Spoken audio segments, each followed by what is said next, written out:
सारा नरेंद्र राजपूत की तरफ से राम राम। और आप देखने लग रहे हो हरियाणा हलचल 24/7। और भैया आज हम मौजूद हाँ चरखी दादरी चंपापुरी रोड के ऊपर और भारत जोड़ो भवन में हमारे साथ है भाई दीपक लांबा जी, जो कि राहुल गांधी के साथ चले हैं, किया है राहुल गांधी की नीतियों पर ही प्रचार प्रसार शुरू किया है। तो क्या कहना चाहेंगे लांबा साहब? राजपूत जी, पहले तो आपका धन्यवाद। आपने समय निकाल कर हमसे बात करने का सोचा। और हरियाणा हलचल के सभी दर्शकों को भी राम राम। देखिए, आपने ये बिल्कुल सही कहा कि हम लोगों ने यहाँ यात्रा शुरू की है और राहुल गांधी जी के नीतियों का नहीं, हम सब लोगों के विचारों पे हम काम कर रहे हैं। नो डाउट राहुल गांधी जी का भी वही विचार है जो लोकतंत्र को बचाने वाले हर व्यक्ति का, हर संस्था का देश में विचार है। ये मैं कह सकता हूँ कि हमारे विचार और उनके विचार सेम हैं। नीतियां तो पार्टी और ऑर्गेनाइजेशंस बनाती हैं, हम विचार पे काम करते हैं। हमारा विचार है संविधान बचे, लोकतंत्र मजबूत हो। और लोकतंत्र में एक बात जरूर है कि लोगों को ये पता होना चाहिए कि उनके अधिकार क्या है। तो ये जो विकसित दादरी यात्रा हमने शुरू की है, विकसित दादरी संकल्प यात्रा, ये कहीं ना कहीं चुनावी मौसम में वोटरों को उनके अधिकारों के बारे में बताने के लिए भी है। तो विचारों के लिए काम कर रहे हैं, नीतियों के लिए नहीं। तो विचार महत्वपूर्ण है। लोकतंत्र बचाना है, संविधान में जो वैल्यू हमारे को मिली है उनको और मजबूत करना है, ताकि देश ठीक डायरेक्शन पे जा सके और जो जनता है उसके भले के लिए कुछ काम हो। आपने कहा विकसित दादरी संकल्प यात्रा जो आपने शुरू की है, उसका मेन मोटिव क्या है? देखिए, मेन मोटिव है, जैसा इसके नाम से ही आपको पता है, हमारी नज़र में विकास के कई आयाम। अक्सर जो हरियाणा की भोली भाली जनता है वो अक्सर पॉलिटिशियंस के बारे में सिर्फ एक बात से ही खुश हो जाती है कि वो उनके पास आते हैं, उनके दुख सुख में शामिल होते हैं, उनको शक्ल दिखाते रहते हैं, और जब वो उनसे मिलने आए तो उनसे मिल लेते हैं। ये बहुत ही निम्न स्तर का और पहले लेवल का ही काम है जो हर पॉलिटिशियन यदि कर दे तो भी जनता उसको सिर माथे रख लेती है। मेरी नज़र में विकास का मतलब ये है, जनता की मूलभूत सुविधाएं पूरी हो जाएं, सुविधाएं भी साथ में हैं। और साथ में विकास का मतलब ये होता है कि हर क्षेत्र का एक विकास के नाम पे मॉडल बनता है। तो हमने यहाँ पे ये सोचा है कि हर व्यक्ति को, जो यहाँ का बाशिंदा है, यहाँ का, जहाँ पे जिसका जन्म हुआ है, सिटीजन है, नागरिक है, उसको पढ़ाई के अवसर मिलें, ट्रेनिंग के अवसर मिलें। उसके बाद उसको कमाई के लिए, मतलब उसके रोजगार की व्यवस्था में भी सरकारी तंत्र और यहाँ के जो रिप्रेजेंटेटिव हैं वो योगदान दें। और साथ में बुढ़ापे में या उसको कभी परेशानी में दवाई की, हॉस्पिटलाइजेशन की जरूरत हो, उसकी भी व्यवस्था यहाँ हो। तो हमारे विकास में तीन आयाम हैं, पढ़ाई, कमाई और दवाई। और इसी आयाम को लेके हमने ये यात्रा सोची। और इलेक्शंस के दिनों में लोग थोड़ा सुनने को तैयार होते हैं, और हम ये कोशिश कर रहे हैं कि ये मैसेज गांव गांव घर घर तक पहुंचे।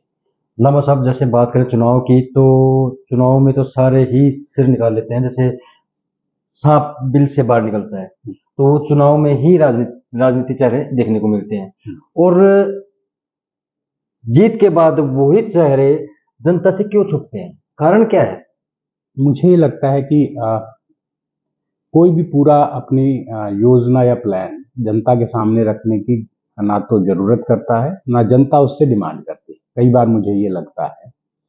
तो जब बात आती है कि चुनाव में लड़ने वाले लोग अक्सर चुनाव में नजर आते हैं, आपका इशारा बहुत से राजनेताओं की तरफ, हमारे जैसे जो उम्मीदवार हैं जो अभी काम कर रहे हैं उनकी तरफ भी। मैं भी मानता हूं कि आप मेरी तरफ भी इशारा कर रहे हैं। तो मुझे लगता है कि चुनाव के दौरान लोग जरूर नजर आते हैं, लेकिन मुझे ये लगता है कि जनता यदि अपने अधिकार समझ ले और उनसे सवाल करे कि जीतने के बाद क्या। मान लो यहाँ से 15-17 लोग चुनावी मैदान में कूदने की तैयारी में हैं, वो अक्सर जनता के पास जाएं और जनता हर किसी से ये पूछ ले कि मान लेते हैं कि आप जीत जाते हैं, जीतने के बाद क्या करेंगे।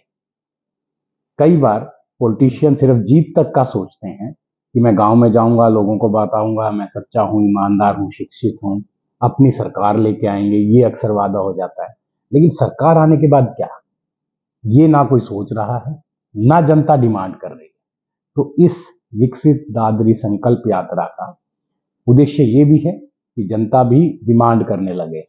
पॉलिटिशियन जो है उसको अपना रिप्रेजेंटेटिव अपने लिए काम करने वाला माने, कई बार मतलब शासक मानने लगते हैं। कहने का मतलब आपने दादरी के लिए सपना देख रखा है कुछ। जी। तो वो सपना क्या है? क्या आप दादरी का विकास करना चाहते हैं? क्या दादरी को बनाना चाहते हैं? अगर जनता आपको मौका देती है तो?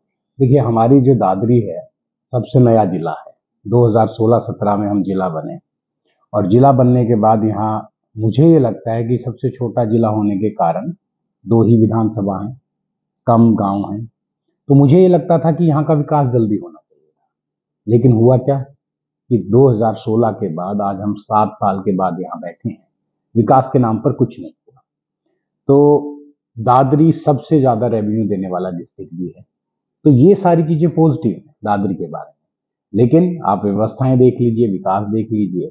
जो मेरा सपना है, मेरा सपना ये कहता है कि यहाँ पे जो व्यक्ति पैदा हो जाए उसके लिए रोजगार के अवसर मुहैया हो, और बुढ़ापे में उसकी दवाई का खर्चा, हॉस्पिटलाइजेशन का खर्चा सारा सरकार, या मैं कहूँगा कि उसकी कुछ व्यवस्था ऑलरेडी ऐसी हो कि उसको इस चीज़ की चिंता ना करना पड़े। ये मेरा सपना है। बहुत सारी चीज़ें हैं, हम जैसे गांव-गांव घूम रहे हैं, लोग बता रहे हैं कि क्या समस्याएं हैं।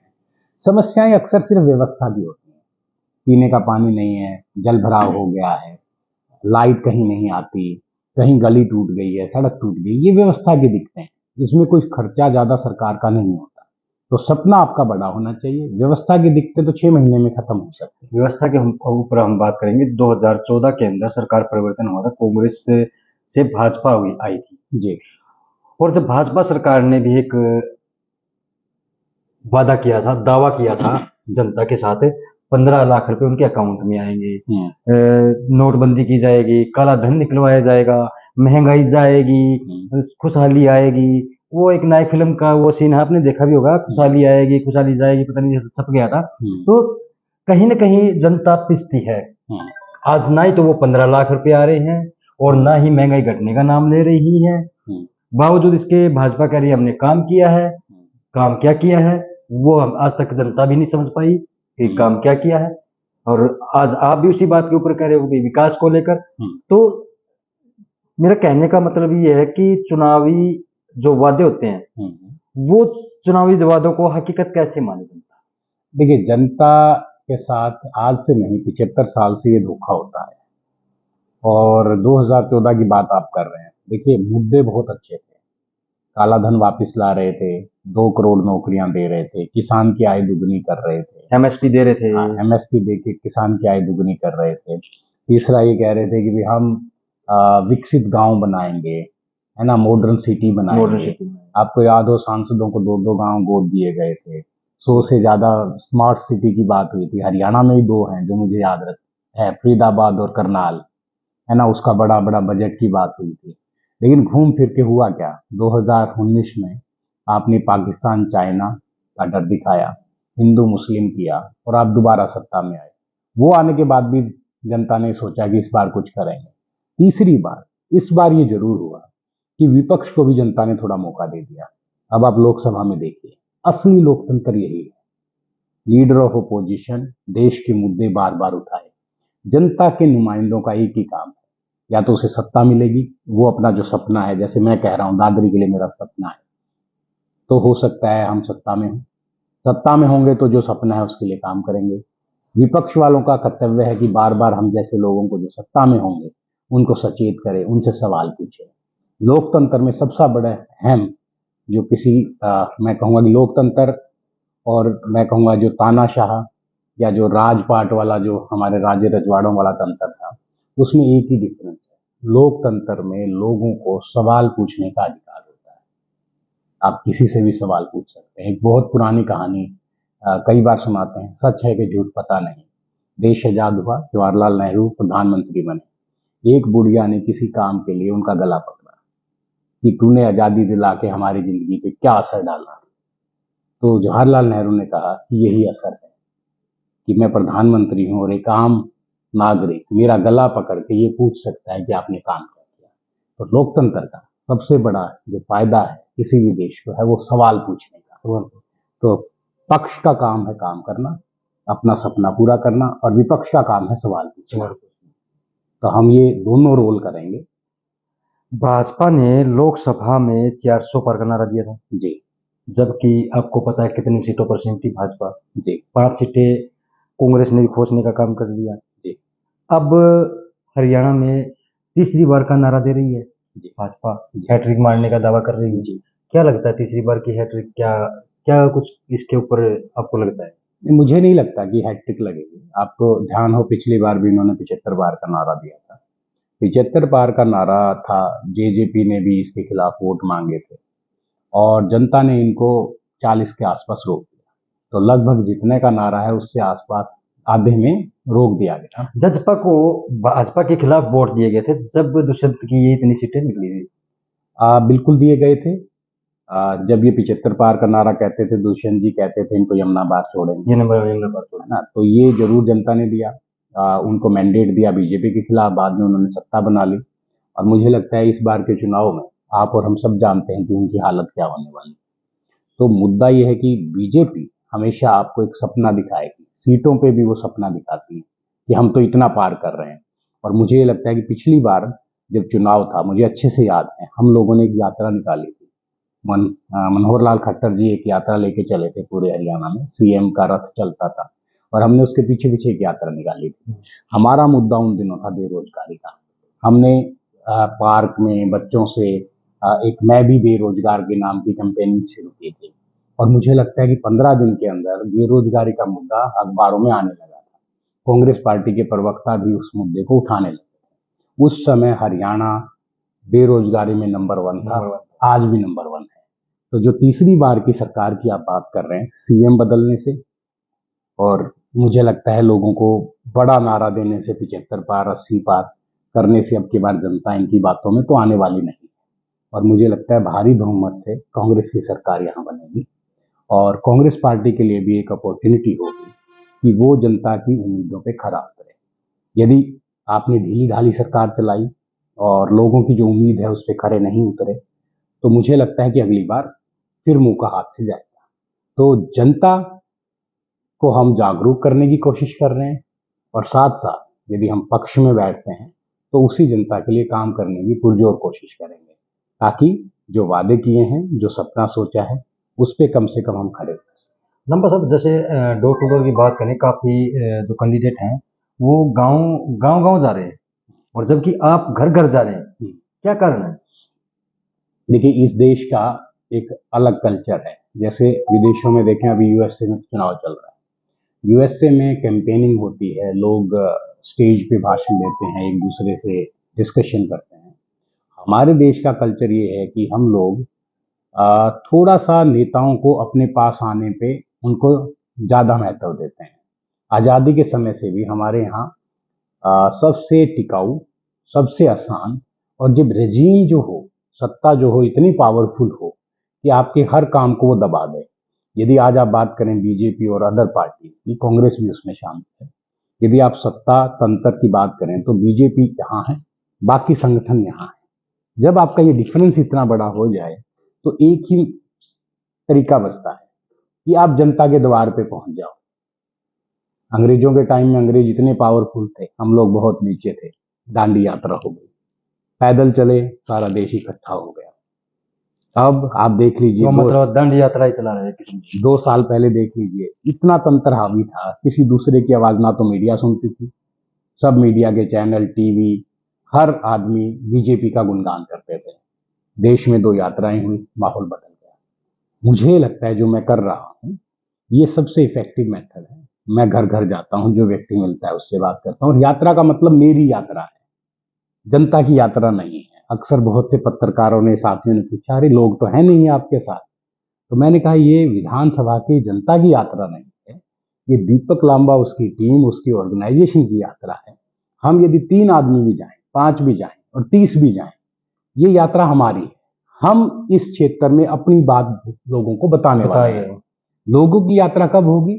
जब मैं इनको काम करके दिखा ये समय भी आएगा। आप देखिएगा, इस विधानसभा में आप और हम पैदल चलेंगे और हजारों लोग हमारे समर्थन में पीछे पीछे भी चलेंगे, क्योंकि फिर वो हमारी इस प्रोसेस का हिस्सा होंगे। दीपक जी, एक बात और भी पूछना चाहूंगा। आपने कहा ये करके दिखाएंगे, समय आएगा तो। उसी में मैं पूछ रहा हूँ, टिकट एक है, टिकटार्थी अनेक है कांग्रेस के पास ही, क्योंकि हर तरफ टिकट जो कांग्रेस के टिकटार्थी हैं उनकी होड़ लगी हुई है, प्रचार प्रसार में जुटे हुए हैं, तो टिकट तो एक ही है, यही टिकटार्थी आदमी का। यही लोकतंत्र का सबसे बड़ा, मैं कहूँगा कि एक नीतिगत जो होना चाहिए, मैं तो कहूँगा ये सबसे अच्छी तस्वीर है। मैं तो चाहूँगा कि यहाँ की 2,06,000 जो वोटर हैं, हर एक वोटर कांग्रेस के टिकट के लिए अप्लाई करें। कंपटीशन क्यों ना हो, नेताओं में कंपटीशन क्यों ना हो।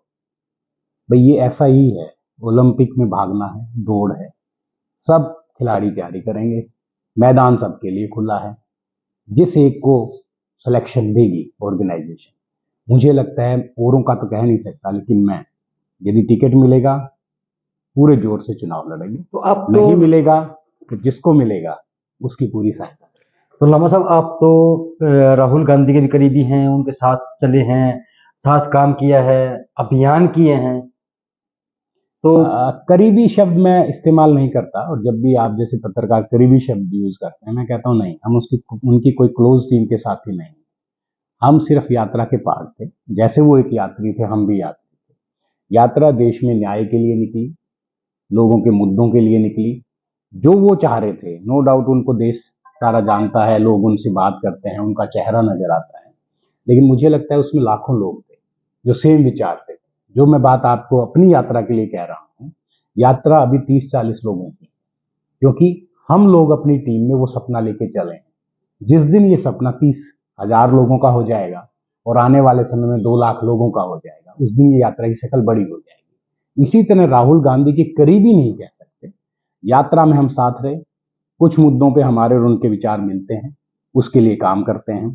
तो लोगों को ये जरूर लगता है कि कुछ फोटो आ जाती हैं यात्रा में, मैं कुछ वीडियोज मेरे आ जाते थे, तो ये लगता है कि नहीं बहुत करीबी है। लोकतंत्र में विचारों की राजनीति में मित्रता नहीं है, विचारों की राजनीति में साथ है, संघर्ष का। तो मित्रता राजनीति से बाहर का शब्द है। यहाँ पे विचारों के लिए जो उपयुक्त मेथड अपनाए जाएं, साथ दिया जाए, मुझे लगता है कि वो एक करीबी और बहुत स्ट्रॉन्ग रिश्ता बनता है।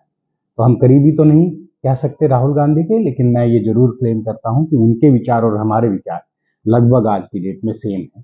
कल परसों उन्होंने जो बात बोली, वो बात हम बहुत दिनों से आपस में डिस्कस करते हैं, वो बात हम बोलते हैं कि इस देश की सत्ता पे जो कब्जा किया गया, उसका एक बहुत बड़े प्लान के तहत हुआ।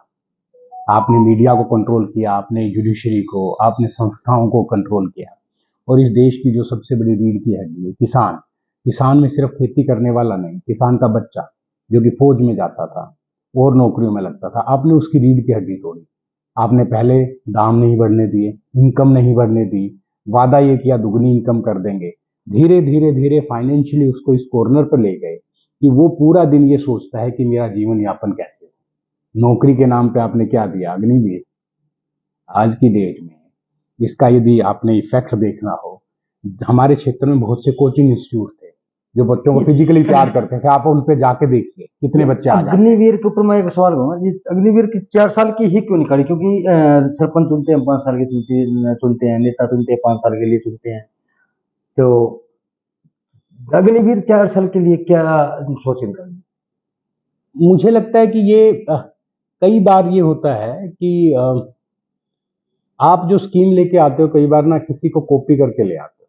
जैसे मैं अभी पीछे अग्निवीर के ऊपर एक दिन हमारे रक्षा मंत्री जी का अ, सवाल जवाब में जवाब सुन रहा था। उन्होंने कहा अग्निवीर सिर्फ भारत में नहीं बहुत से देशों में चलती है। हम भारत वाले जनसंख्या के मामले में जिन देशों में अग्निवीर चलती है, वहां के कंपैरिजन में हमारा अग्निवीर यदि आप चलाने लगोगे, हमारे देश में जनसंख्या ज्यादा है। दूसरा, जहां अग्निवीर जैसी स्कीमें चलती हैं, वहां पे लोग सेना में जाना पसंद नहीं करते। वो उल्टा है कि कंपलसरी है कि आपको 3 साल नौकरी करनी है, ना कि ये है कि जो आपके पास भर्ती होने आया उसको आप 3 साल के बाद निकाल देंगे। तो चीज उल्टी थी, इन्होंने उल्टी करके बताई। हमारे देश की सेनाएं जो हैं, आज भी आप देखो कि वो बहुत डिसिप्लिन है। आप देखो उसमें जो सैनिक है वो देश के लिए मरने मिटने को तैयार है, लेकिन हो क्या रहा है, अग्निवीर के नाम पे जिन बच्चों को भर्ती किया जा रहा है उनका टेन्योर है 4 साल का, और मेरे को सुनने में बताया किसी ने कि उसकी छुट्टी मिलेगी 1 महीने की। तो आप ये देखिए, 4 साल का टेन्योर 1 महीने के लिए आएगा। दूसरा, उसको ये नहीं पता कि 4 साल के बाद क्या होगा। आप मुझसे सवाल जो कर रहे हैं कि 4 साल ही क्यों निकाला, मुझे नहीं लगता कि ये कोई सोची समझ के किया। इन्होंने किया कि चलो बाहर हो रहा है तो हम भी कर दें। और सेना के जितने भी अधिकारी हैं, बड़े अधिकारी हैं, ठीक है, वो डिसिप्लिन है, वो कैमरे के सामने या अपना कोई इंटरव्यू नहीं दे सकते, लेकिन आप उनसे अकेले में पूछ के देखिए, वो इस स्कीम के खिलाफ हैं। एयरफोर्स और नेवी तो खासकर खिलाफ है। कारण क्या है कि वो टोटल ही टेक्निकल फोर्स है। किसी आदमी को कोई टेक्निकल कोर्स करने में, यदि मैं बीटेक किया या मैंने कोई इंजीनियरिंग का कोर्स किया, तो मुझे डिप्लोमा करने में 3 साल और बीटेक करने में 4 साल लगते हैं। और बीटेक की पढ़ाई करने के बाद भी मैं टेक्निकली स्किल्ड नहीं, मुझे उसके बाद उसका स्पेशल कोर्स करना पड़ेगा। तो नेवी और एयरफोर्स टोटली टेक्निकल फोर्सेज है। वहां पे एक व्यक्ति को तैयार होने में कम से कम 8 से 10 साल का समय लगता है। अब आप 4 साल में आधी अधूरी ट्रेनिंग करवाएंगे, वो बाहर आ जाएंगे। अब जो रेगुलर फोर्स है उसकी उम्र बढ़ती जाएगी। यदि आप कहें कि 4 4 साल के 3 बैच निकल गए, तो जो सीनियर थे वो 12 साल बड़े हो गए, लेकिन उनके नीचे परमानेंट आदमी आए नहीं। तो आप सोच के देखिए कि दिहाड़े की फोर्स यदि देश पे मुसीबत आएगी तो क्या कर पाएगी? बिल्कुल भी नहीं कर पाएगी। दिहाड़ी, मैं इसको कच्ची फौज ही कहूंगा, क्योंकि उसको जाना है 4 साल के बाद। आगे कोई नौकरी भी नहीं कर सकता वो, नौकरी में कुछ चीजें निकाली हैं, अब चुनावी माहौल है तो इन्होंने 10% का रिजर्वेशन दिया है। दिया है। लेकिन आप देखिए, यदि अब मान लो आपकी 1,000 वैकेंसी किसी डिपार्टमेंट में निकलती हैं, तो 10% में कितना आया? 100 लोग। हमारे हरियाणा से कम 4800 या 5,000 के करीब बच्चे भर्ती होते थे। संख्या घटा दी और साथ में उनकी टेन्योर भी घटा दिया। जब वो बाहर आएंगे, आप देखिए कि उनमें से सिर्फ 100 नौकरी लगेंगे। 100 तो तब है जब आप 10% निकाल दें 1,000 वैकेंसियों में। बाकियों का क्या होगा? क्या करेंगे वो? और गांव में तो आजकल कहावत है कि अग्निवीर में जो सिलेक्ट हो रहा है आजकल, उसके रिश्ते भी नहीं आ रहे। लेकिन उन्हें ये नहीं पता 4 साल के बाद ये क्या करें। तो ये आपने एक दवाई का, पढ़ाई का और कमाई का मुद्दा चुना है और इसके ऊपर आपने जोर भी दे रखा है। तो दवाई, कमाई और पढ़ाई, ये क्या है? देखिए, किस तरह से इसको मेंटेन करेंगे? ये हमारे देश में एक यूरोप के अर्थशास्त्री आए और वो 35 साल से अपने झारखंड और छत्तीसगढ़ में काम करते हैं आदिवासियों के बीच में। उनका एक आर्टिकल था, उसमें उन्होंने लिखा किसी भी क्षेत्र की यदि आपको उन्नति करनी है तो आप उनके एजुकेशन पे, आप उनकी एम्प्लॉयमेंट पे और उनके मेडिकल सर्विसेज पे काम करोगे। इंग्लिश में आर्टिकल था, लेकिन यदि उसके हिंदी वर्ड यूज किए जाएं तो सबसे अच्छा जो समझाने के लिए है वो पढ़ाई, कमाई और दवाई है। इन तीनों से मिलके ही जीवन चक्र पूरा बनता है। मैं यदि यहाँ जन्म लेता हूँ तो आप मुझे वो पढ़ाई करवाइए जिससे कि मेरा फ्यूचर सिक्योर हो सके। मैं टेक्निकली ग्रेजुएट हूँ, मेरे को स्किलफुल कुछ नॉलेज मिले, और रोजगार के अवसर तो यहाँ अनगिनत हैं। सिर्फ यहाँ के रिप्रेजेंटेटिव को उसके ऊपर काम करना है। यहाँ पे हम एनसीआर के बहुत पास हैं, 1500 के करीब हमारा रेवेन्यू जाता है, तो असलियत में इसका 100 गुना पैसा हम यहाँ से जनरेट करते हैं। बहुत सारी चीजें हैं। दवाई के लिए कोई बड़ी बात नहीं है। दवाई में हमारा जो नॉर्मल लोगों का, नॉर्मल बीमारी का जो खर्चा है वो कोई 25 लाख 5 लाख नहीं है। ज्यादा से ज्यादा यदि आप दवाई का, सरकारी हॉस्पिटल में हमारे पास सरकार के नुमाइंदे तो ऑलरेडी हैं, डॉक्टर हैं, नर्सेज हैं, मेडिकल स्टाफ है। जो आपको पता है हर गांव के आसपास प्राइमरी हेल्थ सेंटर्स बने हुए हैं, उनमें ऑलरेडी वैकेंसियां हैं, लोग बैठे हैं। उनके पास क्या नहीं? उनके पास दवाइयां नहीं है, स्टॉक नहीं है। कितना खर्चा आएगा? एक गांव यदि पूरे महीने बड़े से बड़े त्रासदी से भी गुजरे, लोगों में मान लो बुखार जुकाम शुरू हो जाए, कोई बीमारी आ जाए छोटी मोटी, जैसे आप बारिश के दिनों में आजकल लोगों की हाँ, तबीयत खराब सर्दी हो रही, जुकाम सर्दी जुकाम, आम आम है। आप बड़े से बड़ी कोशिश करिए तो मुझे नहीं लगता एक गांव में 1 लाख से ज्यादा की दवाइयां लगेगी। और जो गवर्नमेंट तंत्र इस पूरी व्यवस्था में होता है, तो दवाइयों की जो कंपनियां हैं बहुत सस्ते में आपको दवाई मिलेगी। तो दवाई का जो खर्चा है, यदि आप ध्यान से उसको टैकल करें तो ये कोई बड़ी मुश्किल बात नहीं। तो ये सारे सपने की प्लानिंग हमने कर रखी है, और अक्टूबर नवंबर में जब रिजल्ट आ जाएगा और सब कुछ ठीक रहा और ये सपना पूरे करने का मौका जनता ने दिया, तो जरूर हम, आप देखिएगा 4 साल के अंदर यहाँ पे एक बड़ा चेंज ला के दिखाएंगे। अभी आप गांव-गांव जा रहे हैं, घर-घर जा रहे हैं, लोगों से बातचीत कर रहे हैं। क्या लग रहा है आपको? कैसा आपको मतलब समर्थन मिल रहा है?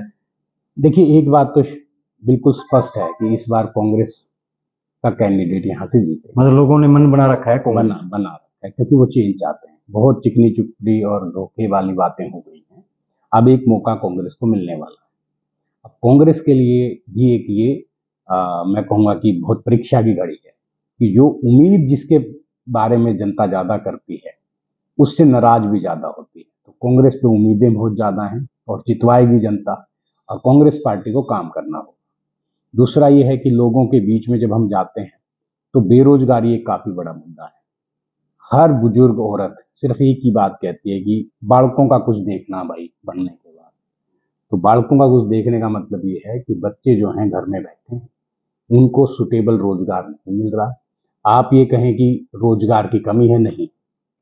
जिनको लोगों की जरूरत है उनको लोग नहीं मिल रहे और लोगों को रोजगार नहीं मिल रहा। तो ये कहीं ना कहीं व्यवस्था की दिक्कत है जो कि ठीक होनी चाहिए। तो मुझे लगता है रोजगार एक बड़ा मुद्दा है, जनता ने मन बना रखा है। कांग्रेस के लिए परीक्षा की घड़ी जरूर होगी क्योंकि सत्ता में आए तो आपको काम करना पड़ेगा। तो एक बारी हमारे जनता से क्या कुछ अपील करना चाहेंगे आप, क्योंकि आपके अभियान शुरू हैं, चुनाव नज़दीक हैं, अगर आप टिकट लेके आते हैं तो किस प्रकार की क्या कुछ रहेगा? मुझे लगता है जनता के लिए तो एक ही मैसेज है, लोकतंत्र में आप अपना अधिकार एकदम से बिल्कुल स्पष्ट तरीके से समझ जाइए। आपका अधिकार है कि आप सवाल पूछते रहिए।